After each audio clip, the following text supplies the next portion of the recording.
Hey you guys, welcome back to my channel. So today you guys, I'm going to be talking about shadow work.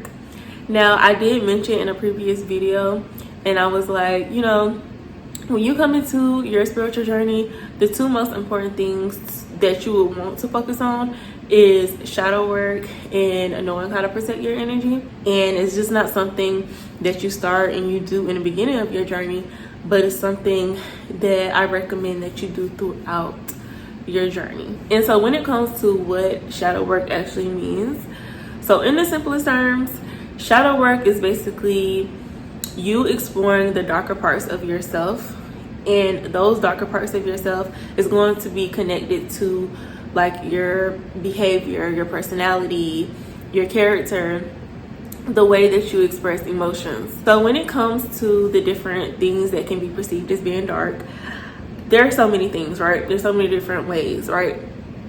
Like being dark, having some type of darkness within you could look like being envious, having a spirit of anger, being deceptive, being controlling, loving to like self-sabotage, speaking poorly of others. I mean, the list can go on, but that's just like a few examples of different things, right? So the whole point of doing the shadow work is to, one, be more aware of yourself, your behavior, your actions, things that you project out. So it's the awareness part. Two, to hold yourself accountable, right? So once you're aware of some of the things that you project out and some of the things that you do, now you can hold yourself accountable, because when you hold yourself accountable, then you can change those certain things about yourself. And then three is so that you can be closer to God, source, the divine, the universe. I mean, very interchangeable, right? And so when you're closer to like a higher source, then you can be more of light, basically, right? And being more of light and showing that is to be someone that's more compassionate, more generous, more loving.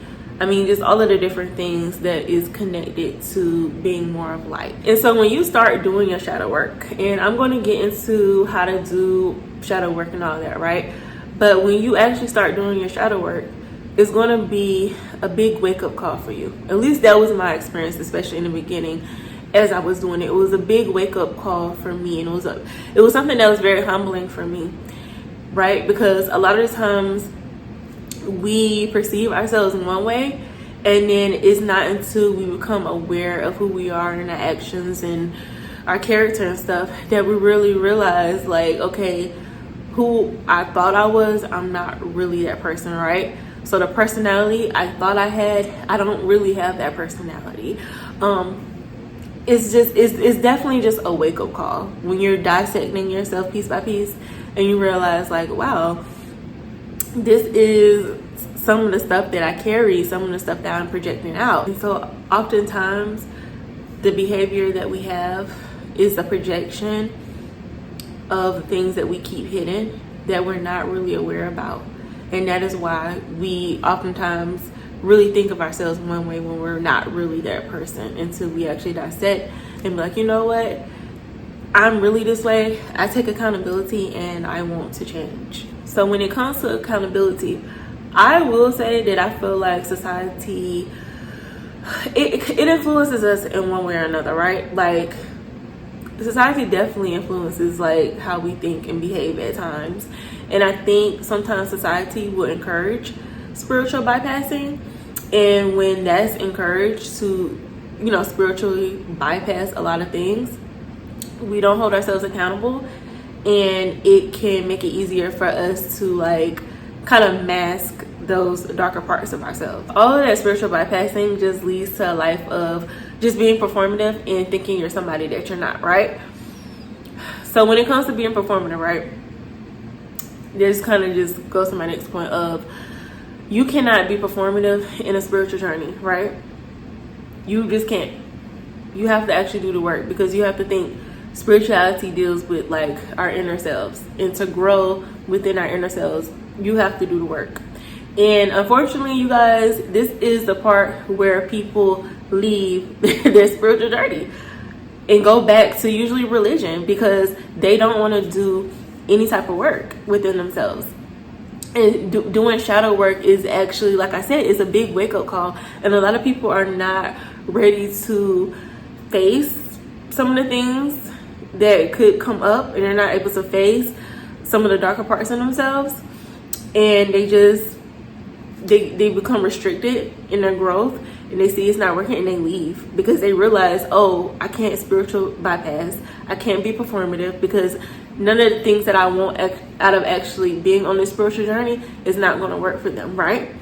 And I think another reason why they also leave alongside that is because they start having negative spiritual experiences, right? Because you have to think about it. When you open up that portal, and when you open up more of your subconscious mind, you kind of open a door, right?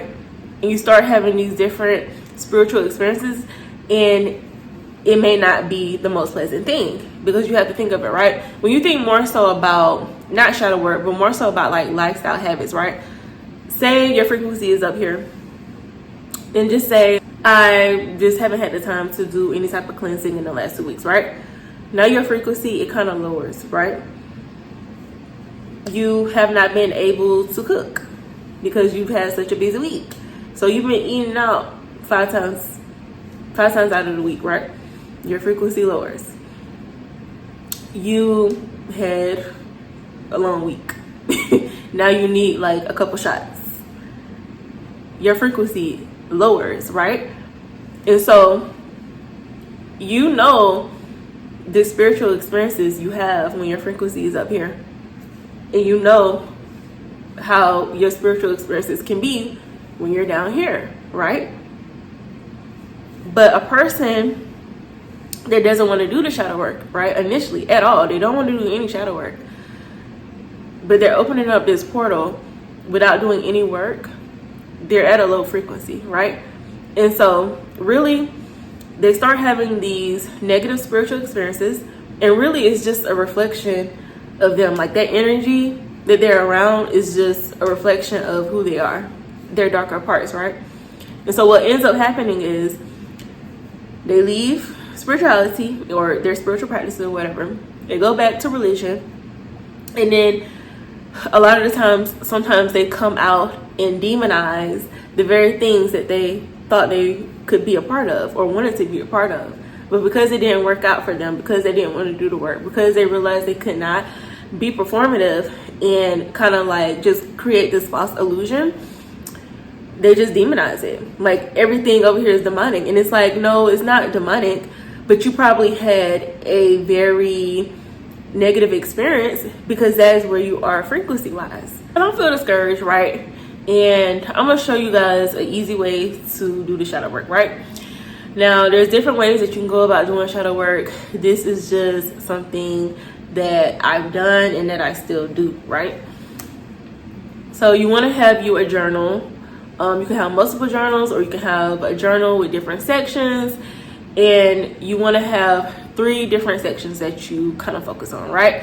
Again, it can look different, you know, it's up to you. This is just something that I've always done, right? So in one part of your section, you can have a section that is for past traumatic experiences, right? Another part you want to have for relationships. So these can be your platonic relationships, romantic relationships, just a section for relationships.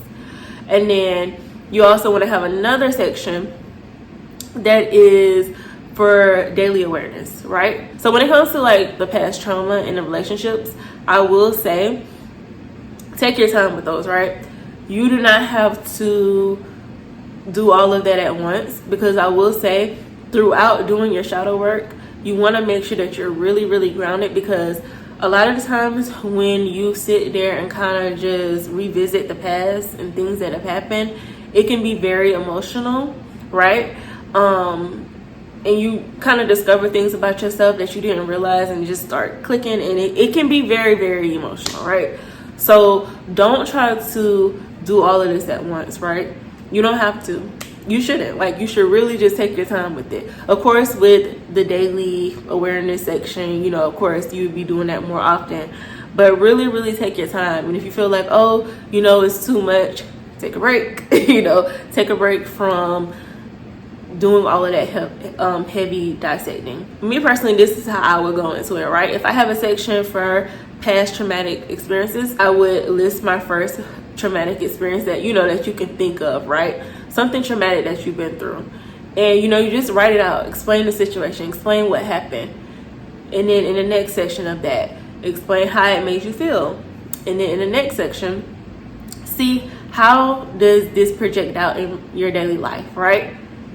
How does it project out in your daily life? Sometimes it's really just sitting there and expressing out everything and writing it down will really give you that aha moment, like, oh, you know what, this happened, and this is how I project it out, right? And once you find out how you project it out, then it's just a matter of what are you going to do now to change that, right? So say you had a traumatic experience of growing up in a home where you saw domestic violence, right?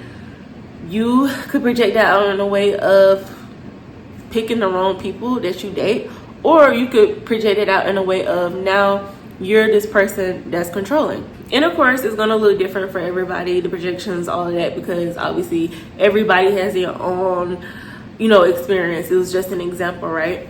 So then you move on to the relationship part of the thing, right? Of course, you can do these at the same time or whatever, but I mean, as far as like, now we get to like the relationship section, right?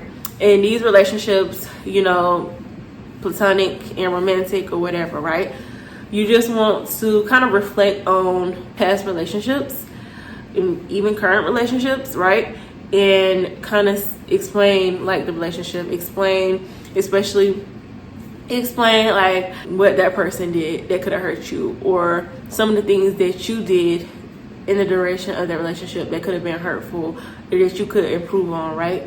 Because when you're more aware of things like that, then when you get into the next platonic relationship or the next romantic relationship, you could be better, right? Because whether sometimes just because things end with people, I feel like people still teach us lessons and we teach other people lessons, right?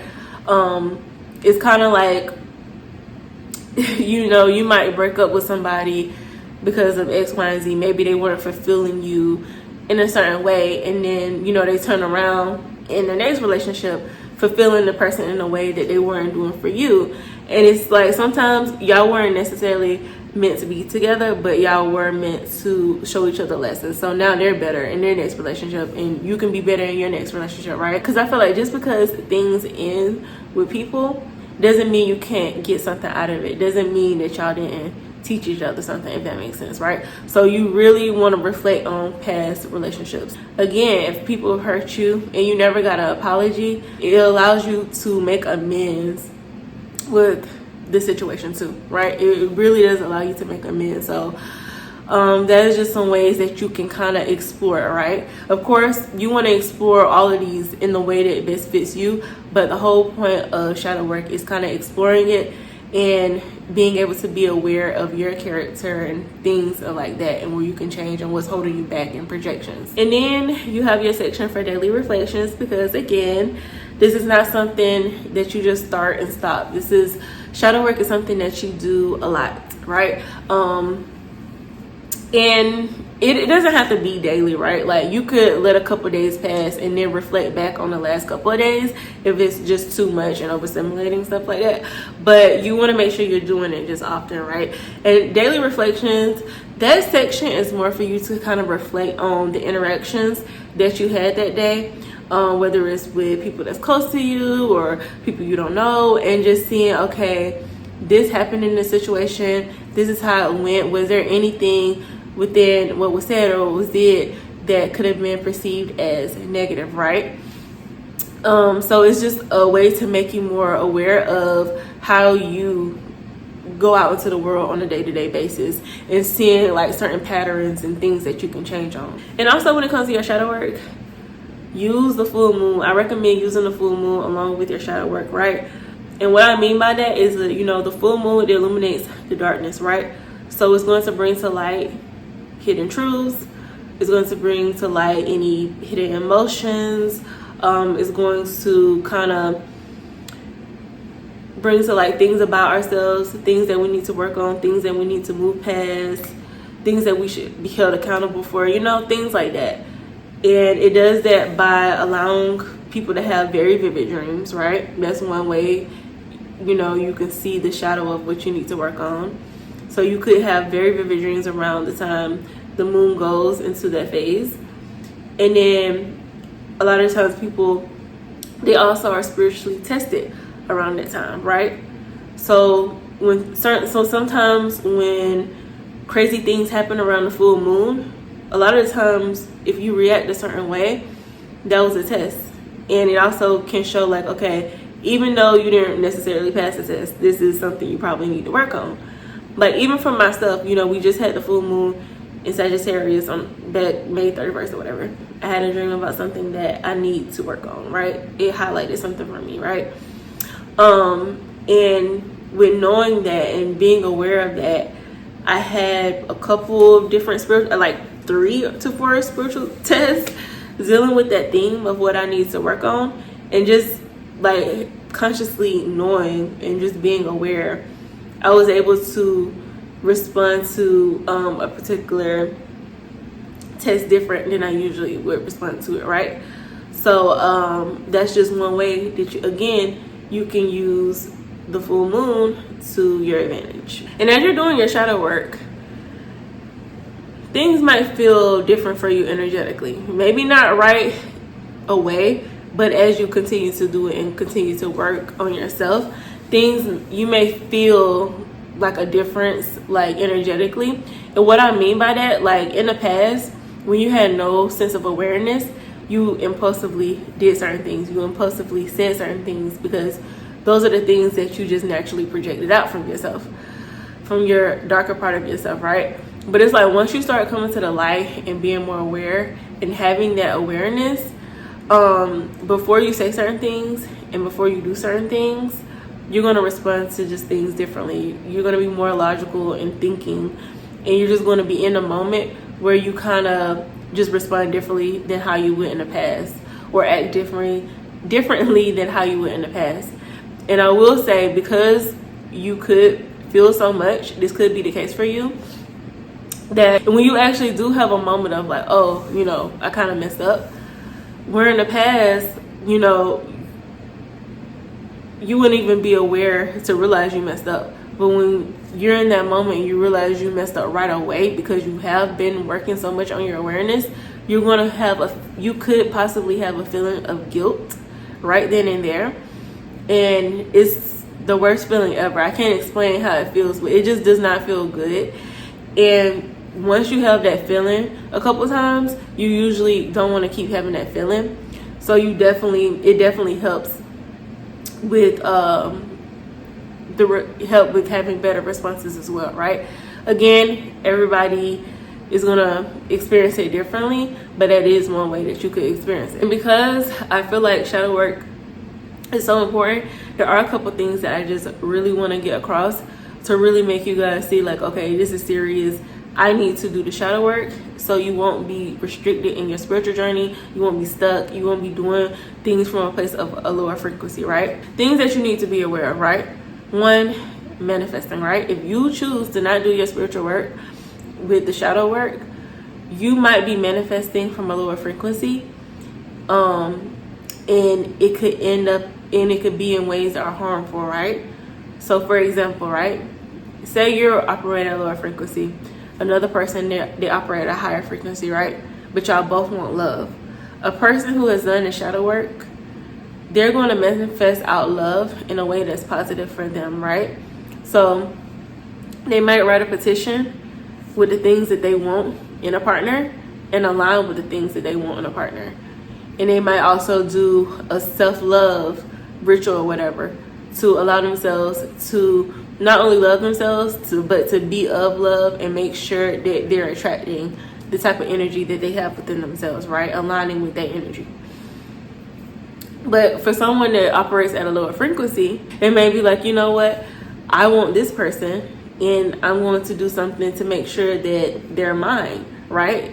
So basically, messing with someone's free will, which is very unethical. What ends up happening is, right, because some people actually do that, is actually a thing, this is why I'm talking about it, they end up doing that, and the person that they forced to be with them doesn't actually want them, but they can't lead them, and because of that, and they start acting very obsessive over them, they start being sometimes violent towards them, and then they're just in this toxic relationship, and the person literally will not lead them. But I'm just showing you an example of how you can manifest out things from a lower frequency that can be harmful to other people. Another one is missing out on blessings, right? So kind of like I was saying earlier, how people sometimes they come over here, they realize they can't be performative, they can't spiritually bypass, so they can't get what it is that they desire, so they just leave. This is what I mean, right?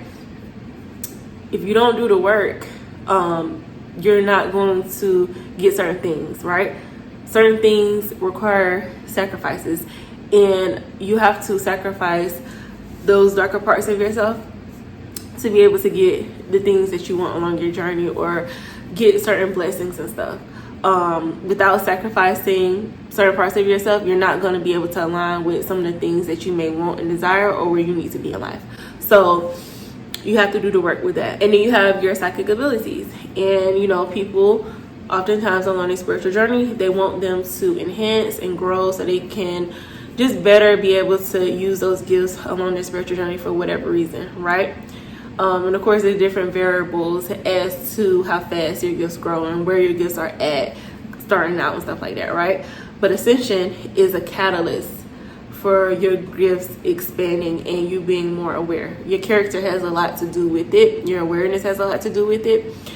And the reason for that is because really it's for your safety, honestly, if we're being honest, right? And of course, everybody's journey looks different, but it can be for your safety, right? Because you have to realize that there is a thin line between having psychic ability and psychosis. So that's why you always have to be grounded, and you always have to make sure that you try not to be at such a low frequency all the time, and that you're keeping yourself up and you're having that spiritual discipline. So again, that's another one, having spiritual discipline with your spiritual practices. It all just correlates, right? It's just different variables, right? And so you don't want to be operating at a lower frequency and having these gifts and being so like aware, because then it becomes dangerous, right? And so oftentimes gifts, they'll kind of progress over time. So I take one of my gifts, for example, clairaudience, right? So when that gift started out, it was just ringing in the ears. Now, of course, you know, that could mean different stuff, but it was just an indicator for having clairaudience. And that could be an indicator for you as well, right? It started off real simple like that, just ringing in my ears at different times. And then it moved on to going to sleep or waking up and hearing my name, or hearing keys jiggling, or hearing coughing and things like that. Just small stuff like that. And then it progressed to me actually just, if I'm in a space, being able to hear a spirit and it sounds like somebody's actually in the room with me, like saying actual phrases and things like that, right? So it just progressed over time like that. But between the different progressions, there was different life experiences that I had that opened my awareness. There was different things that I lost, as far as like I had to sacrifice, or I lost within myself for it to progress in the way that it did. So there was a lot that was lost, right, as far as like with my ego self. But that has to happen, because say I was in a lower frequency and I'm hearing these spirits, then it kind of goes into like, okay, you continue to be at a lower frequency and you don't want to do the shadow work, you don't want to work on yourself, and now you're just at this lower frequency, and now it's turning into more of like psychosis, if that makes sense. And that's when you get into your different